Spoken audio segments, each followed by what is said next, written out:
Hello friends, welcome back to my channel once again. I ভিডিওটো মই পুনৰবাৰ আপোনালোক সকলোকে স্বাগতম জনাইছো। আপোনালোকে যদি আছামিজ মিডিয়ামৰ ষ্টুডেন্ট হয় আৰু আজিলৈকে ইংলিশ কোৱাৰ ক্ষেত্ৰত সমস্যাত ভুগি আছে তেতিয়াহ'লে আপুনি সঠিক ঠাইলৈ আহিছে। হয়, মোৰ ভিডিওবোৰ আপোনালোকে ৰেগুলাৰলি চাব। মই ক'ব পাৰো যদি আপোনালোকে ৰেগুলাৰলি চাই আৰু ফলো কৰে নিশ্চয় এদিন হলহলীয়াকৈ ইংৰাজী ক'ব পাৰিব। আজি খণ্ডটোত গাইজ মই আপোনালোকক লৈ আহিছো এটা ইম্পৰ্টেণ্ট লেসন, সেইটো হৈছে প্ৰেজেন্ট ইনডেফিনিট টেন্স। হয়, আপোনালোকে সকলোৱে জানে কি সঠিক প্ৰয়োগ ক'ত হয়, কেনেকুৱা সিচুৱেশ্যনত আমি প্ৰেজেন্ট ইনডেফিনিট টেন্সটো ইউজ কৰিব পাৰোঁ এই বিষয়ে আমি শিকিম। সো তাৰ লগতে আমি ডু আৰু ডাজৰ সঠিক প্ৰয়োগৰ বিষয়ে শিকিম। মোৰ ওচৰলৈ বহুত ষ্টুডেণ্ট আহে, তেখেতসকলৰ ডু আৰু ডাজ ক'ত হ'ব, তেখেতসকলৰ বহুতো কনফিউজন লৈ আহে। মই ক'ব পাৰোঁ এই ভিডিঅ'টো চোৱাৰ পিছত আপোনালোকে ডু আৰু ডাজৰ সঠিক প্ৰয়োগ কৰিব পাৰিব, কেনেকৈ নেগেটিভ আৰু কুৱেশ্যন চেন্টেন্স বনাব পাৰি প্ৰেজেন্ট ইনডেফিনিট টেন্সত সকলোবিলাক পাব। সেইকাৰণে আপোনালোকে কোনো স্কিপ নকৰাকৈ শেষলৈকে চাব। যদিহে আপুনি মোৰ চেনেলটোলৈ আপুনি প্ৰথমবাৰ আহিছে তেতিয়াহ'লে ছাবস্ক্ৰাইব কৰি ল'ব আৰু বেল আইকনটো প্ৰেছ কৰিব যাতে ভিডিঅ'বোৰ নিয়মীয়াকৈ পাই থাকে। অ'কে গাইজ, চ' তেতিয়াহ'লে আমি পলম নকৰি আহক আজি লেচনটো আৰম্ভ কৰোঁ। প্ৰথমতে শিকি লওঁ প্ৰেজেন্ট ইনডেফিনিট টেন্স বা চিম্পল প্ৰেজেন্ট টেন্স মানেনো কি। চিম্পল প্ৰেজেন্ট টেন্স কেতিয়া ইউজ কৰা হয়? হয়, যিবিলাক আমি চিৰসত্য ঘটনা বা আমি habitual action বুলি কওঁ, অভ্যাগত কামবিলাক আমি প্ৰেজেন্ট ইনডেফিনিট টেন্সত ইউজ কৰা হয়। অ'কে, চ' আমি উদাহৰণত আমি শিকিম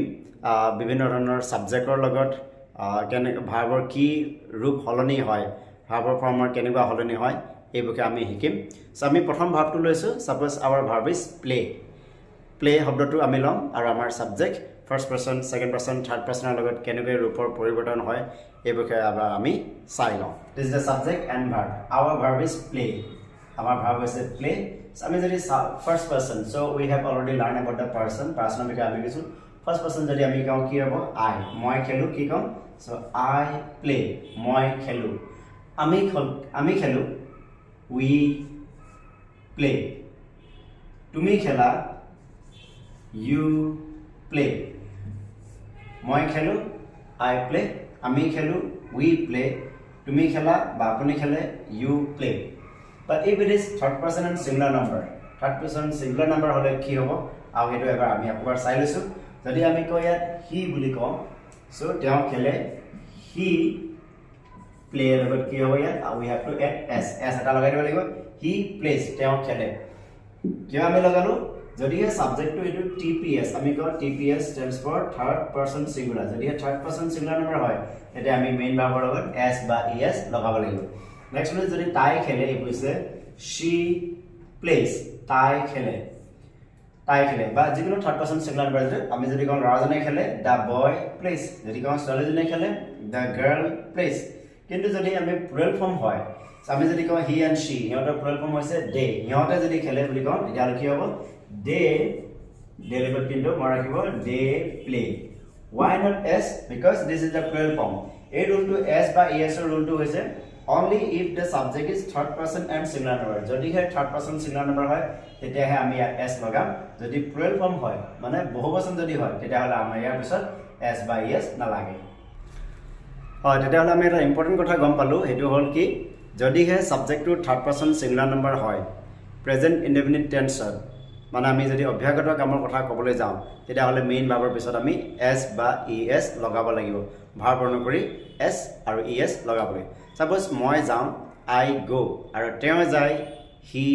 goes, because he is third person.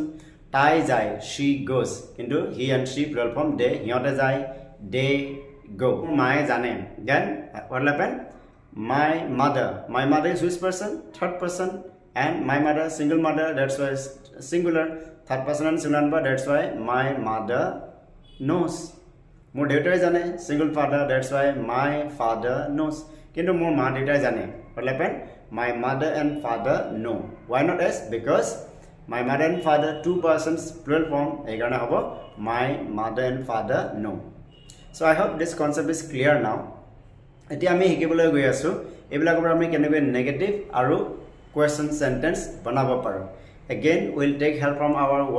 workbookত details দিয়া আছে। আহকচোন কেনেকৈ আমি এইবিলাকৰ পজিটিভ নেগেটিভ চেণ্টেন্স বনাব পাৰোঁ এবাৰ চাই লওঁ। Let's start from this chart now. এতিয়া আমি চাৰ্টৰ পৰা আৰম্ভ কৰিছোঁ কেনেকৈ হয় পজিটিভ নেগেটিভ। ফাৰ্ষ্ট ওৱান আমাৰ প্ৰথমটো আমাৰ ইয়াত দিয়া আছে I go home মই ঘৰলৈ যাওঁ I go home we go home you go home কিন্তু he goes home why goes because it is third person and singular number তেওঁ যায় and she goes home again third person singular number তাই ঘৰলৈ যায় they go home because this is the plural form now the negative sentence negative কৰিবলৈ হলে কি হ'ব I go home মই ঘৰলৈ যাওঁ negative কৰিবৰ কাৰণে আমি we have to take help from the helping verb আমি আগতে ক্লাছতে শিকিছো do আৰু does ৰ প্ৰয়োগ যদি does use হয় third person singular number লগত I go home মই ঘৰলৈ যাওঁ নাযাওঁ কি হ'ব I don't go home মই ঘৰলৈ নাযাওঁ next one is মই ঘৰলৈ যাওঁ নেকি do I go home and negative question don't I go home মই ঘৰলৈ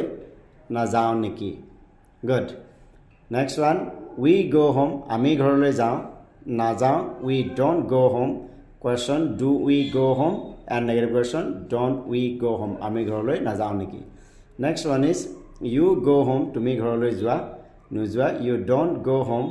যোৱা নেকি do you go home and negative question don't you go home তুমি ঘৰলৈ নোযোৱা নেকি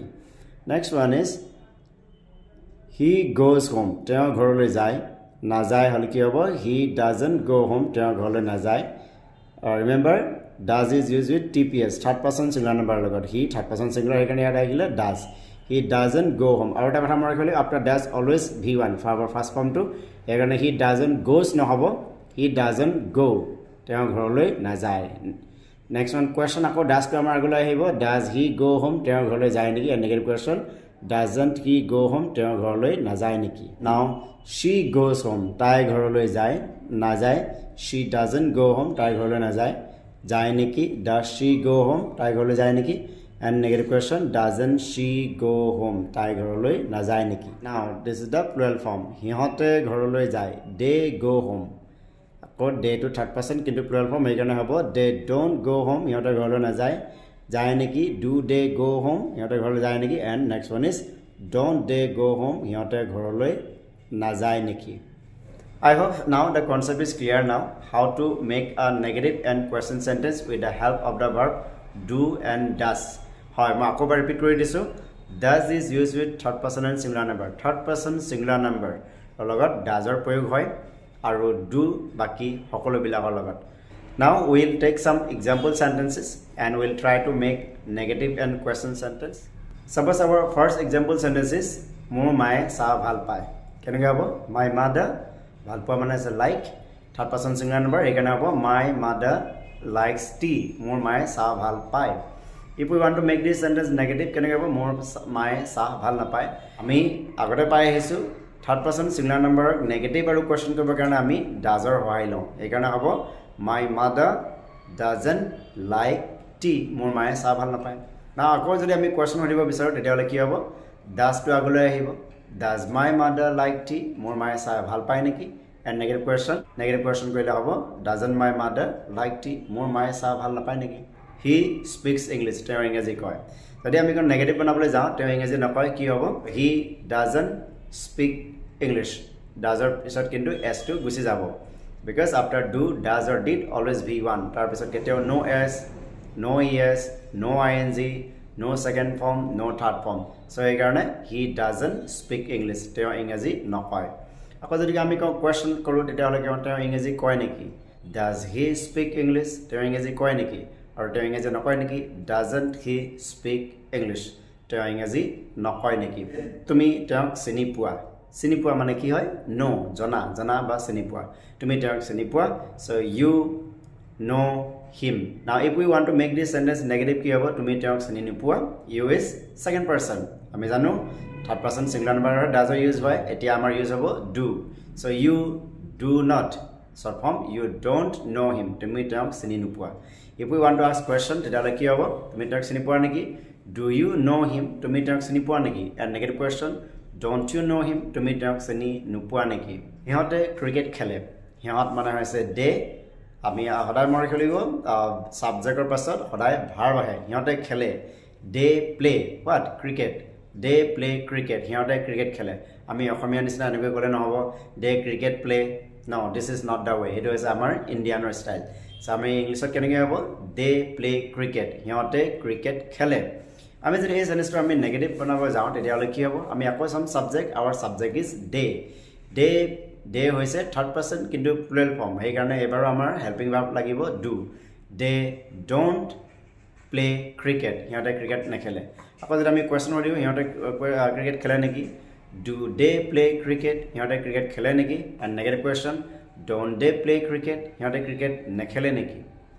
good so ami aru ta last example loisu mor mae bhal rande my mother randha to agole ahiba amar verb hoise randha mane ase cook my mother cook third person singular number that's why as my mother cooks well mor mae bhal rande my mother cooks well if we want to make this sentence negative ki hobo my mother doesn't cook well does pesara cook verb first form hobo my mother doesn't cook well randhe neki does my mother cook well mor mae bhal randhe neki and negative question koile hobo mor mae bhal narne neki doesn't my mother cook well so this is the way we can make negative and question sentences with the help of the verb do and does I hope the concept is clear now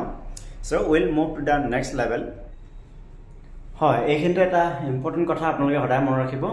present indefinite tense ami eta present indefinite tense sikhi asu yat hoday verb or first form to use kora hoy we know that every verb has three forms just like v1 v2 and v3 our first form second form or third form thake v1 hoise present tense আৰু v2 hoise past tense আৰু v3 hoise ami past participle বুলি কওঁ normally perfect tense eblagot use হয় past class আমি details শিকিম কিন্তু আমি আজি প্ৰথম শিকিছো v1 first form when somebody uses the first form of the verb or first form use কৰিলে হৰাই গমব তেওঁ তেখেতৰ habit কথা কৈ আছে এই কাৰণে মই যাওঁ we go তুমি যোৱা you go like this তুমি exercise কৰা you do exercise তুমি exercise কৰা means this is your habit next one is tai ahe she comes tai ahe because tbs তেওঁ আহে he comes like this is the way verb or first form to hoday amar habit or kotha jebilak activities ami hoday koru ba regular interval regular biroti mure koru hoyto proti hoptahot koru ba proti mahot koru ba bosor ke mure koru suppose we say ami proti bosore picnic loi jao we go to picnic every year so ami bosor kor murot jao tothapito ami verb or first form he use korim so I hope the concept is clear now present indefinite tense ami theoretically basi noge ami ki hoy practically code use ami gam baba lagibo present indefinite tense use kora hoy ami daily activities cover karone use koru hoy mon next video ami daily habits or because ami aru details kom ratipa pra hoi thar lage lage dekhini pabo at last we'll learn physical formula